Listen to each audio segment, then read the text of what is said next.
kok ora balik menyang ing kraton Ngamarta. Wah ngono po. Rika tak janji karo aku Siwa.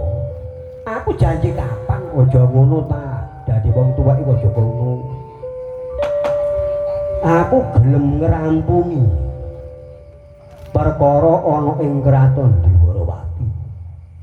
Tapi Kanjeng wa kudu iso ndunungna Pandhawa murca saka ing kraton Ngamarta. Nah saiki aku nagih janji. Rika gelem tak gak. Nek gelem kok tak usungna. Nek rika ora gelem ndunduhna. Ya iku padunungane Pandhawa. Demit-demit peri-peri jim setan priprayangan tak tekakno rene ngrusuhi kraton Dwarawati. Kok sik ya ngono tapi aja ngono. Sak temene ngene ya nak ya.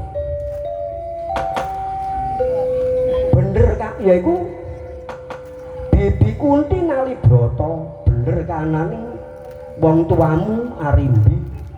Dia otos takon menyang kanan iku pancen nyata nak pun wae iku roh-roh.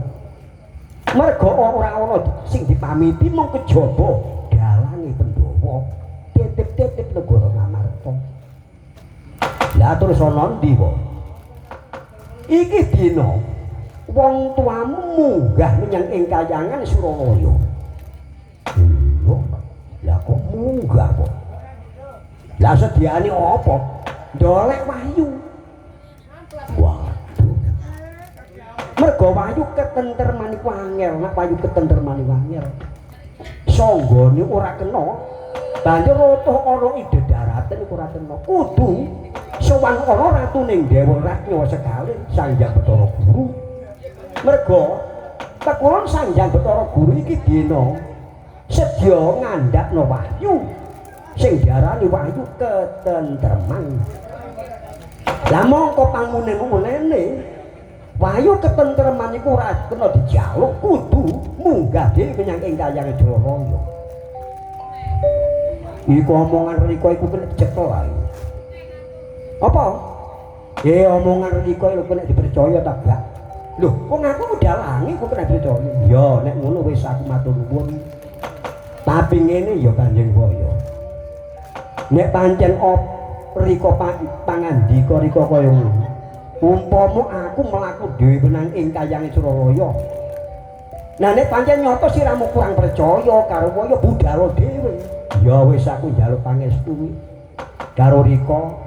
Dene menawa Rika ku pangestune aku muga aku matur nuwun karo Rika ya. Tak unggani menyang ing Suralaya. Aku ora percaya karo Rika ora. Percaya tapi tak nyatane menawa bener bakulon Sang Hyang Bathara Guru maringno yaiku Wahyu ketentreman lan Pandhawa. Dene menawa Bathara Guru ora kresa maringno Wahyu ketentreman lan Pandhawa aja takon dosa palira ana apa tak obrak-abrik nih Kahyangan Jonggring sapa.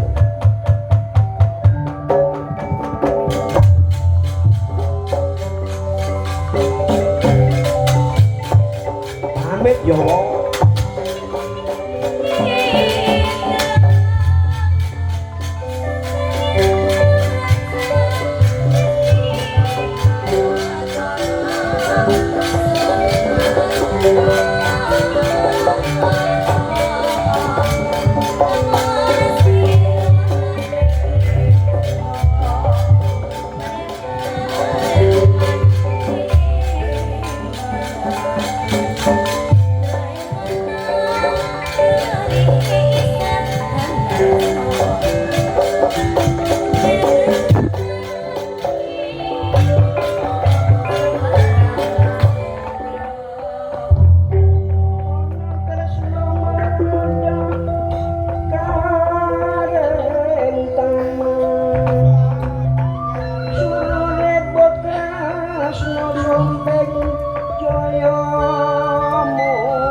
Srinalendra Bathara Kresna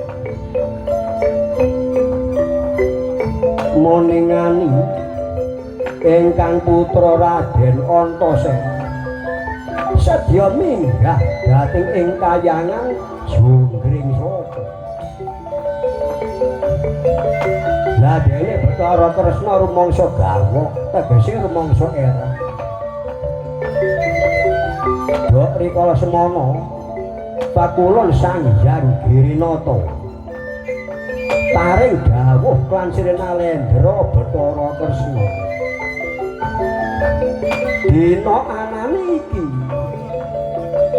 Semadya naronaken wahyu ketentreman para dewa. Lah dene kontenane para Pandhawa tasih manggon ana ing ora-ora mrepat kepanasan. Kontenane Bathara Kresna sumedya minggah dhateng ing kayangan Jonggring Slaka jajak Pertiwi ambal kaping 3 mungging dirgantara.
ingkang winursita tunggal lakone nanging ing ngriku sedhe panggonan anyariosaken wonten tepe suringing dempok pretapan ukir ratau.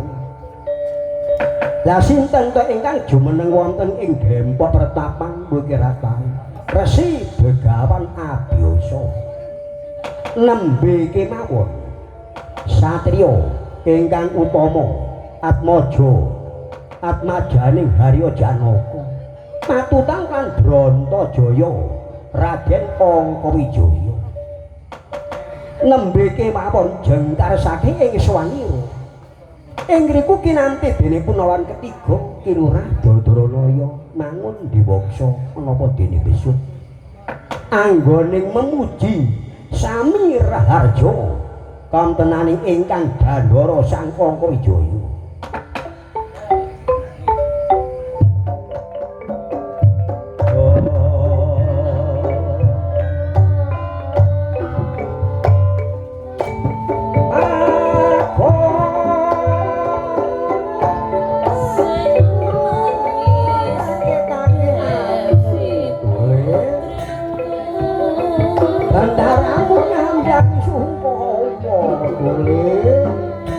Beri Satria aja. Ada apa-apa? Oh, saya mau melawan ini.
Kau ni bola aku kan banyak gua kau tak apa lah.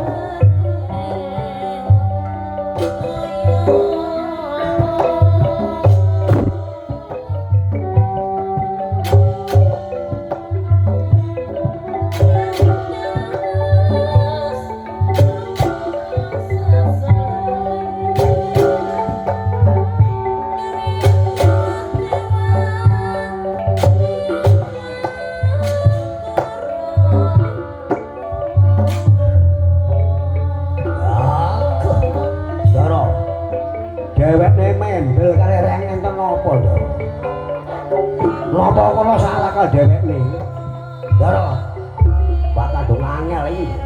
Shot ini shot, shot. Apa kau nih? Takut katin dolek wedang bakwo sampel.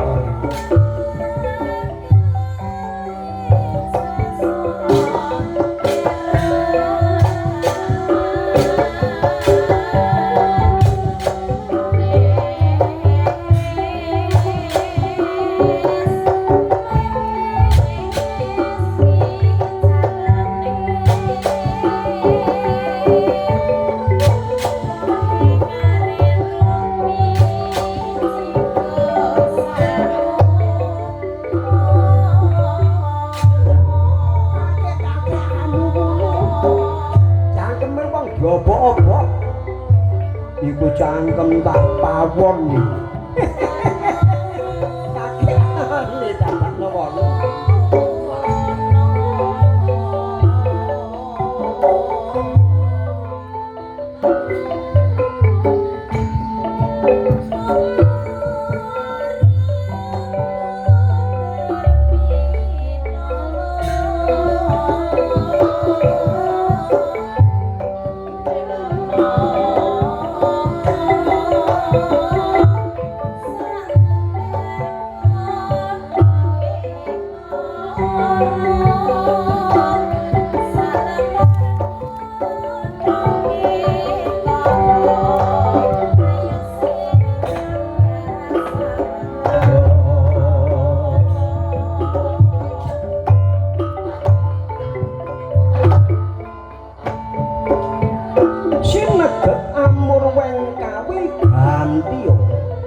Bengkang Winursita tunggal lakone nanging ing ngriku seje papan panggonan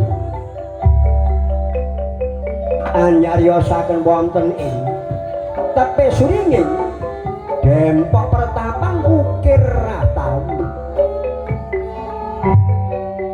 sinten to satriya ingkang manggen wonten ing dempok pertapan Boke ratau Atmaja Atmajaning Harya Janaka patutan kalian Brontajaya bagus ing werna kerendha ing busana sinten to ingkang andhar beli asma Raden Angka Wijaya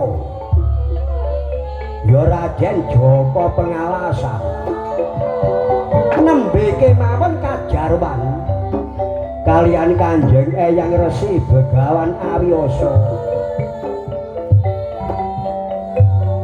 sedya pitanyoh wonten pundi papan panggonaning para Pandhawa nanging boten den jarwani kan Resi Begawan Awiyasa namun dipun utus sabar ngrantos rawuh para kadang-kadang Pandhawa. Lah dene wonten ngarsa-ngarsane Sang Raden Angka Wijaya. Kuna kawan jimat. Kilurah Badranaya ya Ki Semar. Wonten mengkering Semar menika mangun diwangsa ya Jabla, ya Dawala, ya Kantong Bala. Kasih bodene kontenane besut ing ngriku piyambaking ura-ura tegese seneng-seneng nglebur kontenaning Sang Bandara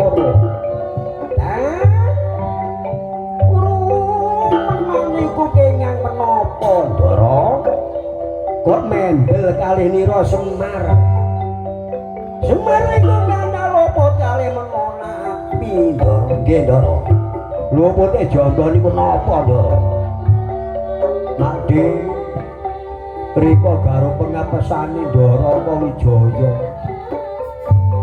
Den kula nyedhi duwike Den sampun kate sempel tak kaya apa jan manusa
kade marang menon iki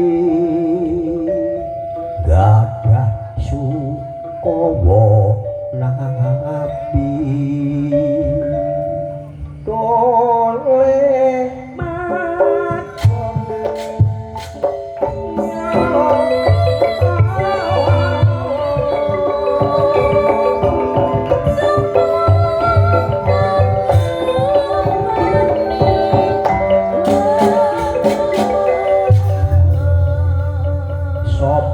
kowar awir tan menon iku gadah sungkawa nabi menon iku dijarwani kalih Ndara kula sepuh abiyasa napa Ndara Purunira Semar mbok dipun jarwanana mumpun kadhek mendel kula niki tiyang tuwek bapak peno kula sing momong Mbah peno Purunira Semar sing momong Ndara buyut meno nggih Nira Semar sing momong canggah meno Nira Semar sing momong udeg-udeg Nira Semar nggih momong gantung sewur meni mar nggih momong daba posok Nira Semar sing momong danyang meno nggih Nira Semar sing momong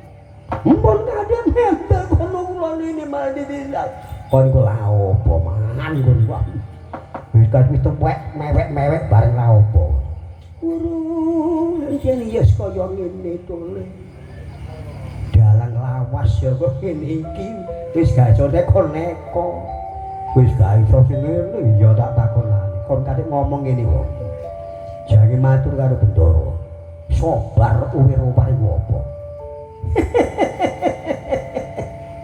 kakek ami kon gerang muda apa gak ngerti sobar ora-ora sobar iku tembung saka sabar owar-awar iku ibarate pepeh sampai dumbine sampai suwek ya tetep sabar kepitungane sabar karena putu isin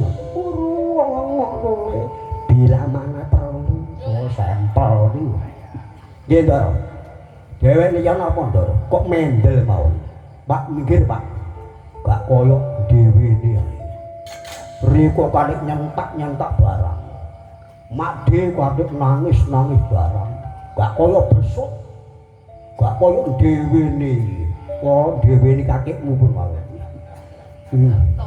ngene lho Pak Di kabeh iku kritik gedang godho ketero titik edan nek padha krasa tapi mbok menawa ana mitra-mitra Mas Lasya kepengin nyawer monggo nggih oh glondong pun mboten enten pun mboten wonten ingkang mundhut lagu ta non tasik oh nggih tapi mboten nangsal ngadeg lho nggih kula mboten seneng nek ngadeg mboten seneng kula niku kuno nggih lungguh mawon oleh nyawer tapi duduk mboten nangsal ngadeg mboten nangsal sinten nyawer monggo maju nek mboten nggih kula terusaken Pak Nyoto lho monggo lah ini dia adikku Dewi Dimas alhamdulillah petuk Dimas nggih nyuwun napa Dimas oh Kutha Ngawi nggih matur sembah nuwun segen waras Dimas amin monggo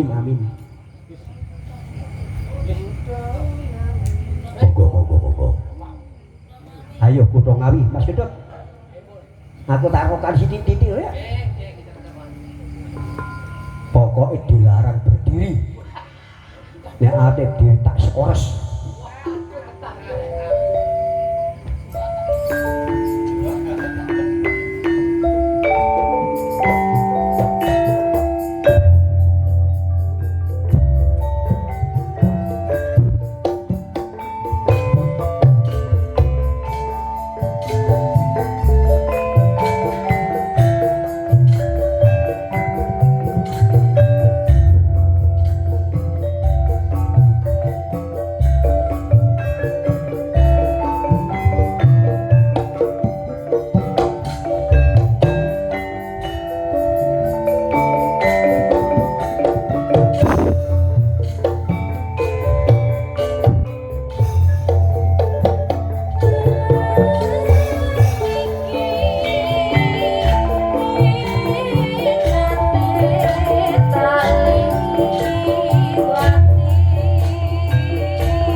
sembah nuwun kutha Ngawi.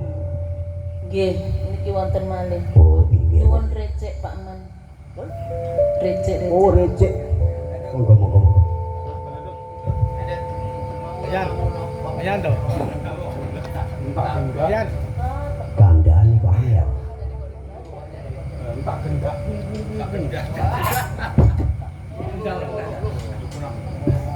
Thank you.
sing rukun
dalam teguh sutresno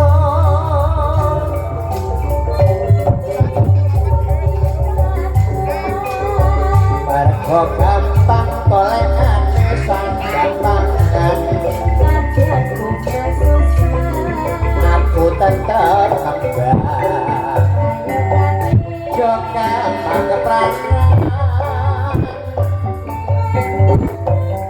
urepe surang-surang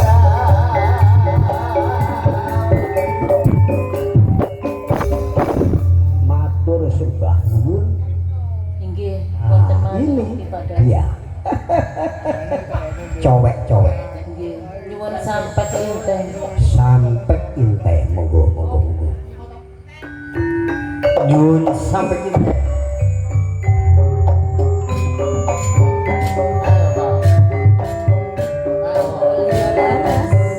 goyang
Ju inte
Sementing wilujeng nggih Mas nggih.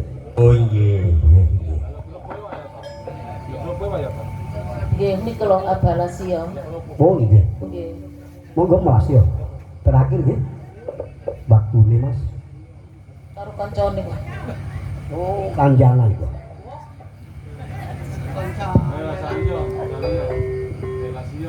Ayo Mas ya. Ayo, Pak. Gloyoran.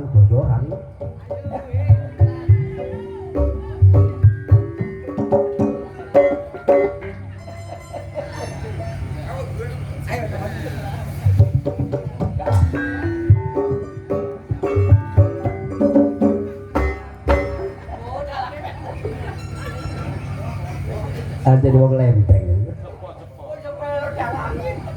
Bersusu. Wah, Susu sapi. oh, anjir itu.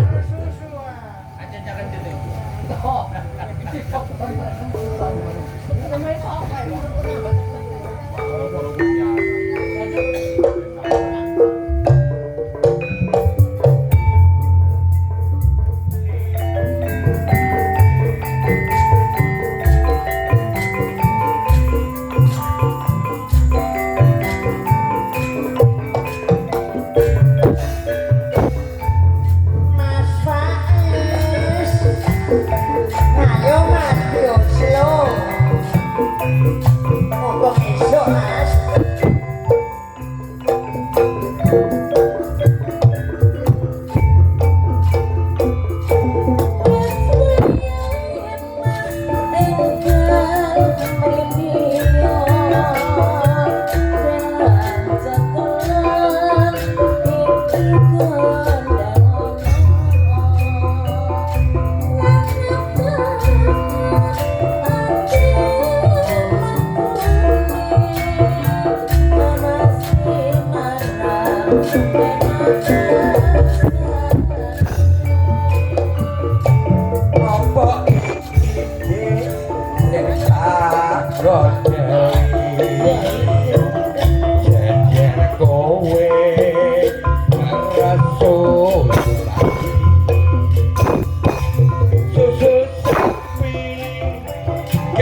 susu sapi gede karyate gone maran esokan sore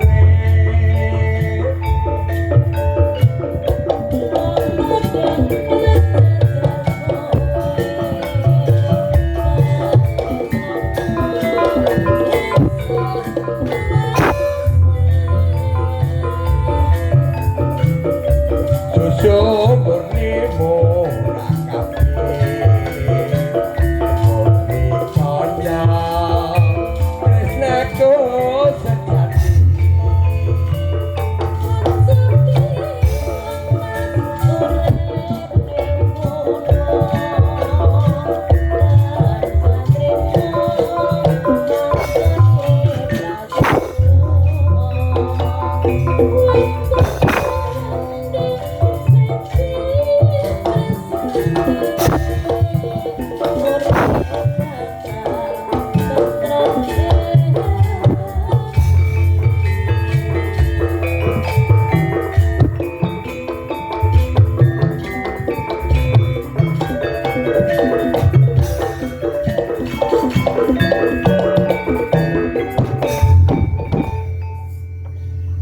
Matur nuwun nggih. nggih pun matur suwun Nggih. Menone iku gadah sungkawa napi, Ndara. Nira Semar niki pun dinang kaya ngoten. Ndara. Ndara. Kakang Badranaya guru menawa kersa ngendika kali Nira Semar, Ndara. Enten api menawa niku kok mendel kali Nira Semar. Kakang Kanjeng Eyang Aryasa ora paring dawuh ana ndi papan padunungane Semar. Pisepuh para Pandhawa menawa wis ora ana ndi pesareane menawa isih dunung ana ndi papan panggonane. Nira Semar niki mboten ero Ndara Bagong niki. Mbok menawi roh reyang boten rondo. Yen kaya mengkono Semar ayo diupaya ana sanjroning Wanawasa. Oh. Angka Wijaya gedhe ketekadane gilik keniapane. Sanalika Angka Wijaya semedya manjing dhateng ing madyane Wanawasa nyongsong kelep nganyam alas manjing dhateng ing Wanadirbaya ngupaya para Pandhawa kaya